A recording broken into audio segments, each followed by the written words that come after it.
A'udzu billahi minasyaitonir rajim. Bismillahirrahmanirrahim. Assalamualaikum warahmatullahi wabarakatuh. Innal hamdalillah nahmaduhu wa nasta'inu wa nastaghfiruh wa na'udzu billahi min syururi anfusina wa min sayyiati a'malina. May yahdihillahu fala mudilla lahu wa may yudlil fala hadiya lahu. Asyhadu an la ilaha illallah wahdahu la syarika lahu wa asyhadu anna Muhammadan abduhu wa rasuluh.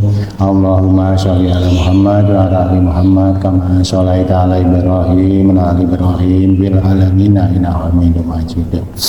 Alhamdulillah Bapak Ibu sekalian yang dirahmati Allah, pagi hari ini kita masih dikaruniakan kesehatan yang prima sehingga bisa menghadiri sholat subuh berjamaah di rumah Allah yang suci ini, juga bisa diberikan kesabaran, keteguhan hati untuk mendengarkan sharing-sharing keilmuan untuk menambah ketakwaan kita kepada Allah Subhanahu wa Ta'ala. Bapak Ibu sekalian yang rahmatin Allah, salawat dan salam tentunya kita haturkan kepada junjungan kita Nabi besar Muhammad sallallahu alaihi wasallam, kepada para keluarganya, para sahabatnya, dan kepada seluruh umatnya sampai akhir zaman. Mudah-mudahan termasuk kepada para dzurriat kita nanti. Amin ya rabbal alamin. Bapak Ibu sekalian, saya akan melanjutkan sharing saya yang kemarin mengenai bukti-bukti kecintaan Allah, kasih sayang Allah, rahmat Allah yang juga kita anggap adalah rezeki dari Allah sebagai bukti dari Asmaul Husna ya Rahim, ya, yang khusus diberikan kepada orang-orang mukmin. Bapak Ibu sekalian, kemarin kita sudah sampai kepada yang berapa kemarin ya? 11 ya. Yaitu Allah memberi kemudahan bagi kita untuk membaca Al-Qur'an atau hadis dan untuk menghafalkannya. Ya kan? Kemarin sudah kita sampaikan itu adalah salah satu dari cara Allah untuk menjaga kemurnian Al-Qur'an. Jadi Allah mengirimkan tentara-tentaranya kepada hati-hati para tafid sehingga Al-Quran terjaga di seluruh dunia keasliannya. Mari saya sampaikan, setiap terjemahan Quran dari 160 negara itu kan ya, kan 160 negara ya, itu selalu ada huruf Arabnya, baru terjemahannya di bawahnya. Kalau Bapak Ibu pernah umroh, pernah haji ke Nabawi maupun ke Masjidil Haram, itu di rak-raknya itu sudah terkotak-kotak. Ini bahasa Jepang, ini bahasa Inggris, ini bahasa Perancis, ini bahasa Spanyol, ini bahasa Indonesia. Tinggal pilih mana yang Bapak Ibu suka. Ini tidak ada terjemahannya juga ada begitu. Nah itu pasti seperti itu. Ya, nah itu salah satu dari kasih sayang Allah supaya Al-Quran itu selalu terjaga sampai nanti di hari akhir. Bukti kasih sayang Allah supaya tidaklah terjadi kerancuan-kerancuan. Mohon maaf ya, mohon maaf sekali. Saya pernah membaca satu literasi mengenai di dalam satu kitab yang lain. Di kitab yang lain itu salah satunya adalah babi. Itu objeknya babi. Objeknya babi itu di dalam kitab itu dari perubahan itu artinya berbeda, diartikan berbeda. Karena pada prinsipnya kita mengakui dalam Al-Quran gitu kan ya, babi adalah diharamkan. Ya kan, jelas itu. Kita tidak menyebut babi itu babi liar dari hutan. Babi itu babi hasil peternakan karena orang-orang kampung seperti orang-orang di Papua atau di tempat lainnya. Atau babi itu diternakan secara higienis seperti di Pulau Bulan. Tahu Pulau Bulan? Pulau Bulan itu peternakan babi Indonesia terbesar di Asia Tenggara. Kita nggak bisa masuk, Pak. Begitu. Saya pun hanya mendengar ceritanya, kisah-kisah dari para dirjen peternakan, belum pernah ke sana. Meskipun saya orang peternakan, melihat foto-fotonya saja, itu higienis, Pak. Ketika saya ke Thailand, masuk ke peternakan babi, nggak bau, Pak. Bener, higienis. Di dalam Al-Quran tidak membedakan babi itu mau seperti 3 kriteria tadi.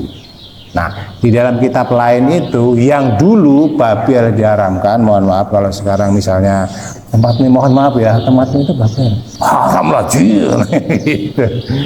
Bisa nggak ada ketentuan seperti itu, entah apa masnya. Akhirnya dijelaskan babi yang haram adalah babi liar, iya kan? Babi yang dipelihara secara higienis tidak haram. Ya, gitu. Walau alam udah ini cerita aja ya, cerita aja. Ya. Nanti kena pasal. Oke, Bapak sekalian. Kemudian yang ke-13 adalah Allah memberikan pasangan kepada kita sebagai seorang mukmin mendapatkan pasangan seorang mukmin. Nasnya jelas ya. Dalam surat dalam surat An-Nur 26 ya kan, bahwa wanita-wanita yang keji adalah untuk laki-laki yang keji. Laki-laki yang keji adalah untuk wanita-wanita yang keji pula. Dan wanita-wanita yang baik-baik adalah untuk laki-laki yang baik-baik juga. Nah, ini sudah jelas. Jadi kalau Bapak Ibu sekalian gitu kan ya, hari ini mohon maaf tidak mendapatkan wanita-wanita yang baik-baik itu ya, bagi saya itu nggak bisa masuk akal gitu loh. Karena Bapak Ibu sekalian semuanya itu kan baik-baik semua. Loh juga masalah, lah itu lain cerita itu ya. Itu jangan ngomong soal baik-baik dengan masalah rezeki rumah tangga kan itu. Itu kasusnya berbeda nanti kan ya. Karena orang baik-baik itu salah satunya adalah dia masih menjaga sholatnya dengan tekun. Jadi Bapak Ibu, mohon maaf sekali kalau ada anaknya nakal dalam tanda kutip ya, mudah-mudahan ini tidak terjadi. Tetapi sholatnya masih dijaga, itu kita harus tetap bersyukur. Karena apa? Doa kita itu ada wasilahnya Bapak Ibu sekalian. Sholat bisa menjadi wasilah anak kita atau saudara kita atau tetangga kita untuk kembali condong kepada kebaikan. Makanya itu kita selalu berdoa, ya muqallibal qulub tasbit qalbi aladin. Kan hati kita begini kadang-kadang, hati anak kita kadang-kadang begini, hati saudara kadang-kadang. Nah, maka dengan sholat itu kemudian kita ikut mensupport, mengendorse dengan doa-doa kita, hatinya kembali lagi. Karena ada wasilah pengikatnya. Makanya jangan sampai, apalagi termasuk misalnya sholatnya bolong-bolong, itu jangan diinyek kalau orang Jawa itu. Sholat gak jelas, kadang sholat, kadang enggak. Apa wirane gunane kan? Nggak boleh begitu. Dengan adanya sholat subuh tok karo maghrib tok misalnya, dengan sholat misalnya hanya hari raya tok gitu, setahun 2 kali misalnya, jangan dihina. Sholat ini menjadi wasilah pengikat hati untuk menjadi lurus lagi. Kalau sudah belas, nah itu lah, nggak ono tiangnya itu, ambruk semuanya kan? Karena sholat adalah tiangnya yang ambruk semua. Dengan sholat itu maka tiangnya ada, bisa ditambah tiang lagi, bisa diperbaiki lagi semakin baik. Begitu habis sekalian. Nah, orang mukmin insya Allah akan mendapat orang mukmin. Memang ketentuan kita kan begitu. Iya kan. Tetapi ada juga kadang-kadang orang milenial itu kan sekarang itu kan sahwek kan. Udah dikasih wanita dengan pria, pria dengan adalah jodohnya begitu, mintanya yang aneh-aneh kan gitu. Bahkan kadang kita melihat anak-anak muda itu kan yang kerjanya mungkin sholatnya sudah nggak ada, meskipun KTP-nya Islam, katakanlah gitu, sudah nggak memperhitungkan, yang saya cintai itu misalnya yang akan saya jadi pasangan hidup saya itu nanti seagama atau tidak, kan begitu. Tapi ketika kita orang mukmin pasti ditanya, pasti akan menentukan itu. Makanya kemarin saya sampaikan, kita bersyukur banget ya, meskipun anak kita, alhamdulillah anak kita itu mukmin, muslim, kemudian mendapatkan sahabat, yang kemudian sahabat itu berani mendatangin kita gitu kan ya, untuk meminta misalnya putri kita. Kalau dia non muslim, nggak usah ngomong bapaknya, kan nggak mungkin ya kalau kondisi sekarang ya, normalnya, kecuali yang dijodohkan ya. Normalnya itu kan pasti sudah ada pernah ketemuan. Untuk berani melamar itu sudah ada pernah ketemuan kan. Nah, dia kan tahu dia adalah non muslim, saya muslimah misalnya. Sudah nggak usah nanya bapaknya, kamu non muslim nggak bisa saya terima. Itu kita harus banyak bersyukur itu. Meskipun kaya gitu, gajinya gede dalam tanda kutip, kehidupannya terjamin. Ya. Maka kita alhamdulillah tentunya Bapak Ibu sekalian itu menjadi pilihan kita. Kemudian Allah memberikan kepada kita hati, ya, memberikan kita hati sebagai mizan di dalam menjalankan kehidupan kita, ya enggak? Kita kan selalu merasakan kan, itu pasti itu. Kalau kita sebagai orang mukmin, saya yakin, Bapak Ibu saya juga yakin itu, mudah-mudahan apabila melenceng sedikit dalam mencari rezeki, itu kan sudah diingatkan oleh hati kita. Ojo lu, itu tidak sesuai syariat. Bahkan punya hanya rezeki, Bapak Ibu, memandang wanita lain yang kelihatan auratnya itu sudah diingatkan, tidak boleh lama-lama. Sepintas itu adalah rezeki, 2 pintas itu adalah neraka, kan begitu. Jangan sampai memandangi wanita lain bahkan berlama-lama auratnya terlihat. Hati kita sudah menjadi timbangan. Nah, Allah memberikan itu kepada orang mukmin sebagai kasih sayang supaya tidak melanggar. Karena apa? Ketentuannya adalah jangan wala taqrabu zina. Jangan kau dekati itu zina. Ya kan? Nah, yang berikutnya juga Allah memberikan kecondongan hati. Nah ini ya, Allah memberikan kolbu sebagai mizan. Kemudian mizan itu ternyata memberikan kecondongan untuk berbuat kebaikan. Masya Allah kan, sebagai seorang mukmin gitu kan. Sehingga dengan begitu pun supaya kita itu kolbu kita tetap condong kepada kebaikan, tadi sudah disampaikan doanya itu termasuk di dalam surat Ali Imran, Rabbana la tuzigh qulubana, ya kan? Jadi supaya hati kita teguh condong kepada kebaikan, itu diilhamkan kepada kita kolbu tadi sebagai mizan.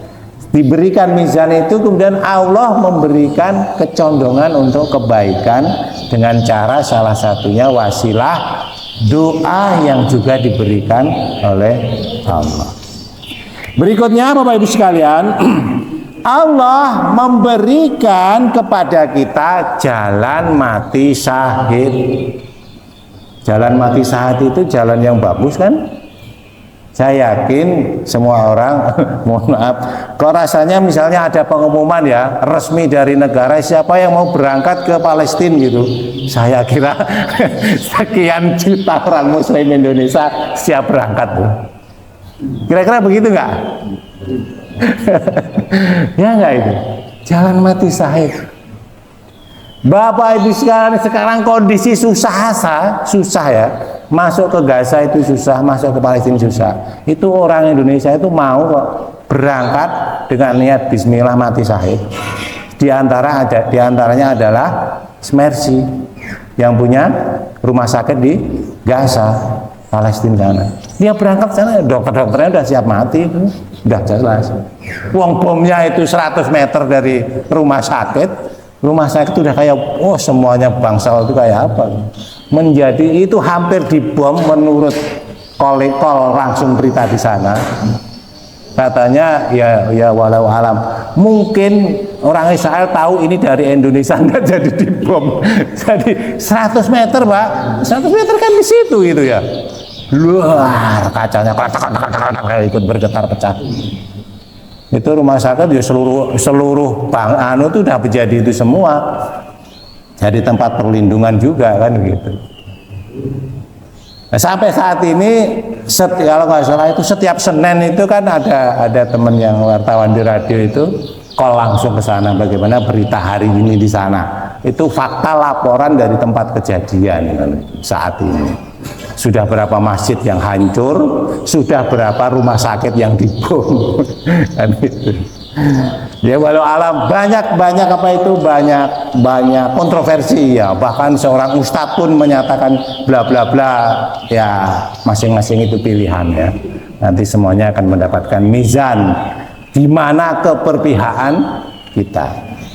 Nah Bapak Ibu sekalian yang nggak bisa ke sana terus di mana bisa mati syahid? Mati syahid itu kan berangkat ke jannah tanpa hisab kan? Salah satunya adalah mati ketika kita berangkat umroh dan haji. Haji rong didit ya wes. Istri kita, masya Allah, ketika melahirkan kemudian meninggal, dan masih banyak lagi ya saya. Salah satunya yang saya meyakinin juga, ketika kita berangkat ke masjid, bismillah tuh yang tawakallah, dari rumah keluar pintu, insya Allah syahid kan gitu. Nah dengan begitu apa, saya selalu menyampaikan kepada jamaah umroh saya, kalau bapak ibu sampean itu berangkat umroh haji dalam usia lansia yang riskan, namanya resiko tinggi ya, resiko tinggi karena sudah sepuh, kemudian menikah darulah dipanggil di sana, seharusnya kita sebagai keluarga apa sikap kita? Bersyukur. Karena apa? Jelas dia mati syahid kan begitu. Soal niatnya itu walau alam, secara dohir ya kita bisa menilainya kan, secara dohir kita harus bersyukur. Saya selalu menyampaikan begitu, supaya apa? Supaya juga sama-sama nikmat kan itu. Dan itu salah satunya gitu ya, karena mungkin manusia banyak, ya saya juga pengen juga wafat di Madinah, di Mekahnya, masya Allah, betapa nikmatnya ketika saya di atas Madinah, jasad saya disolati sekian gitu aja, nikmat banget ya Pak. Ya, dan kita bisa dan Allah menyediakan itu pahala, rezeki pahala mati syahid yang langsung ke jannah kepada khusus orang mukmin. Ya, begitu Bapak Ibu sekalian. Terima kasih. Mohon maaf jika ada kata yang kurang berkenan. Kemarin mohon maaf tadi saya menambahkan tentang rezeki yang disampaikan tadi, tapi insya Allah akad depan aja. Kebenaran datangnya dari Allah Subhanahu wa taala, kesalahan, kekurangan karena fakiran ilmu saya mohon dimaafkan. Billahi taufiq wal hidayah. Assalamualaikum warahmatullahi wabarakatuh.